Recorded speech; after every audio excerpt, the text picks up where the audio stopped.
In medieval Europe, a system now known as feudalism began to develop. So this was a social and political system that developed during the Carolingian Empire. And so basically, this was a system based on social hierarchy and the distribution of land into smaller units. And so it was based upon relationships from the king and the monarch all the way down to the peasants. So this system is estimated to have lasted around 1,000 years. It began after the fall of the Roman Empire, and then it came to an end around 1500. And some reasons for its downfall is the plagues such as the Black Death, peasant revolts. There was often confusion in loyalties as lords began to own more and massive amounts of land.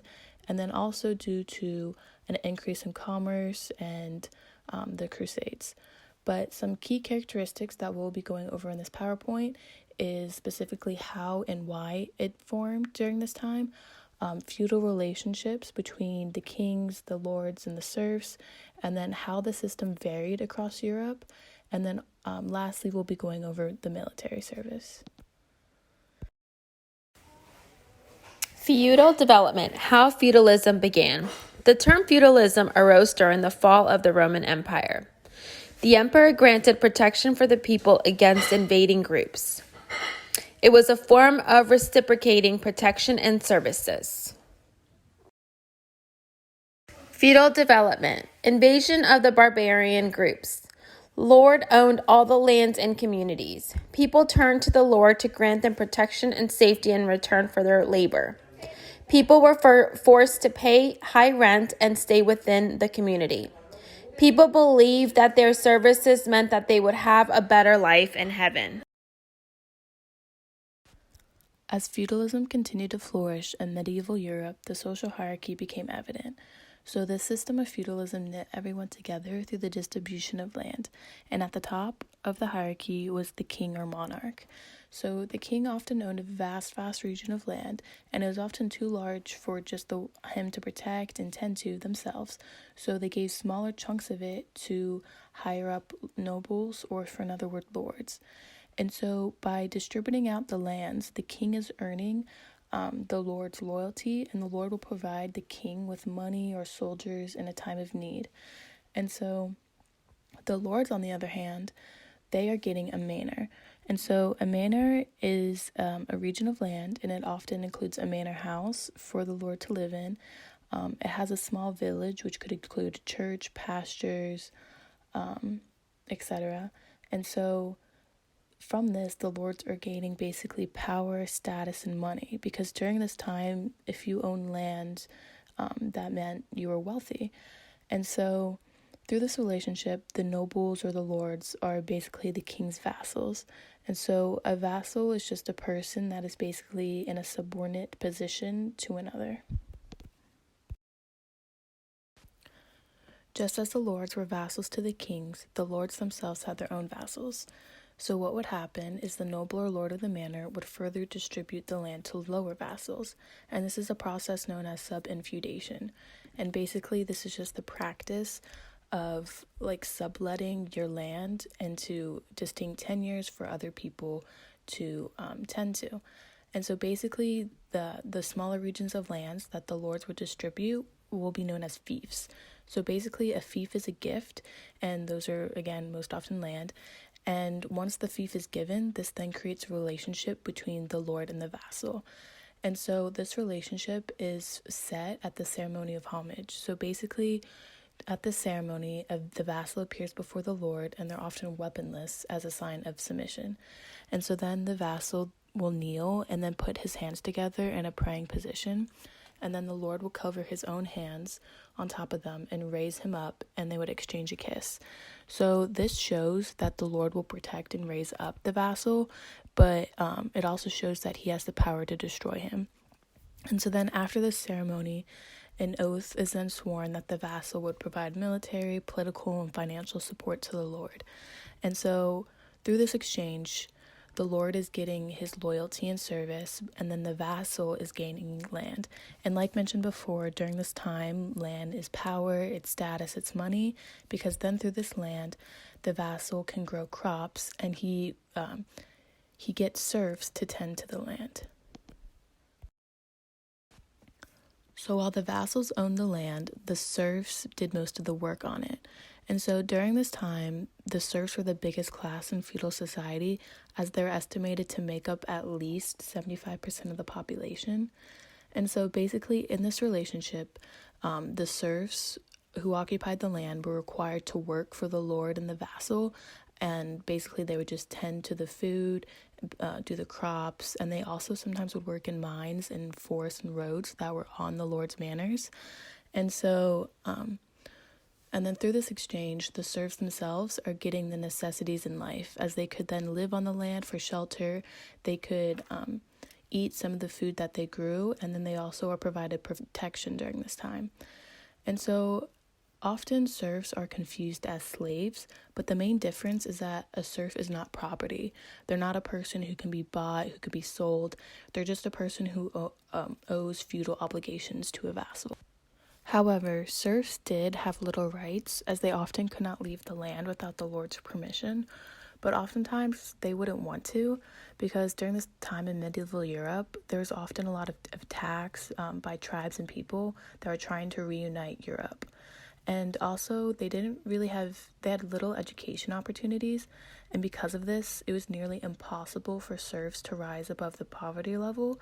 And so, because of this, because they own nothing really, they don't own the land, they don't really have any knowledge, they have nothing to pass down to the next generation.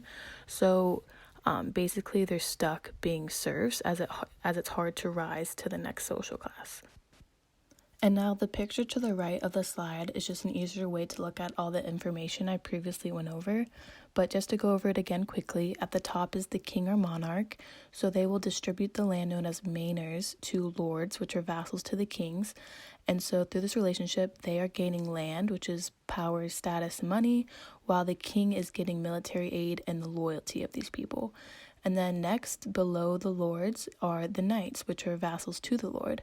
So the lords are further distributing the land through sub and feudation. And so through this relationship, the lords are getting, again, loyalty, military service. And then the knights are getting food, protection, shelter, and then they also are getting land. And then at the bottom is the serfs. So through the knights and the vassal and the serfs relationship is that the serfs are getting basically the basic needs in life of food, protection, shelter, while the vassals are then having people work the land and again pay rent. The practice of feudalism varied across Europe in many different ways. In England, at first, they had a monarchical system of government where the king had absolute control, but later, English Parliament was established and gained greater power. The king asserted that all the lands in England belonged to him, and that he had absolute control of them. So he divided them among his followers and made them lords, and in return, he received their loyalty and a share of their revenue. England used local governments and sheriffs to enforce the king's laws, and this was used to make sure everyone owed loyalty to the king even if they owned no land from him. England had trusted men from every region that they selected and organized into juries, and their job was to decide legal cases and report them back to a crown and administer royal justice. Later on, after the Magna Carta was written, the English Parliament was instituted and played a larger role in deciding the kingdom's laws, as they decided the king had no right to tax the people without the people's consent. Feudalism in France shared many similarities with the feudalism from England, yet had many contrasts that were far different. France had to rely on salaried officers called bailiffs, who had no ties to their communities, to administrate and dispense royal justice, compared to England, which could rely on local men to impose the government's will. These men were also rotated frequently to ensure that they could not get any ties to the local communities and that their loyalty always remained with the king. Compared to England, the French Parliament was an afterthought in feudal France and had no real power. The feudalism that was practiced within the Holy Roman Empire was far different than the feudalism that was practiced across Europe. The Holy Roman Empire had a government that ruled through warfare and close alliances. The emperors were elected by a council of all the German princes. The emperor then had to forge alliances with those princes by allowing them to rule their territory in exchange for their loyalty. Emperors of the Holy Roman Empire also had to have close alliances with the Pope due to the nature of the country. Emperors recognized the Pope's sovereignty in Rome as the absolute leader in exchange for the Pope recognizing the Emperor's overlordship of the Church within his own domain. Military positions were arranged by the levels of connections in the military. The positions characterizes strength, authority, and the obligation in a military chain of importance. Cavalry and infantry were the most used strategic formation. Gunpowder was slowly introduced into the battlefield. Supreme Commander was a polemarch, which means warlord, and it's the highest rank that strategises and checks armed force activities. General was a rank that was given to the general, or the armed force pioneer. Generals were responsible for instructing the military on the warfield or off the field. A brigadier was given to the general or armed force pioneer. A brigadier's task was to keep instructing military tasks on the warfield or off the field. A colonel was appointed to the pioneer of the regiment. The colonel was responsible for instructing the activities of a regiment. Feudalism has developed through its era, which included the feudal relationship between the lord and vassal, and feudalism has also varied across Europe in different ways. Furthermore, the military tactics allowed the feudalistic system to grow, as there were tactics on the battlefield and off the battlefield. These aspects allowed the feudalistic system to develop.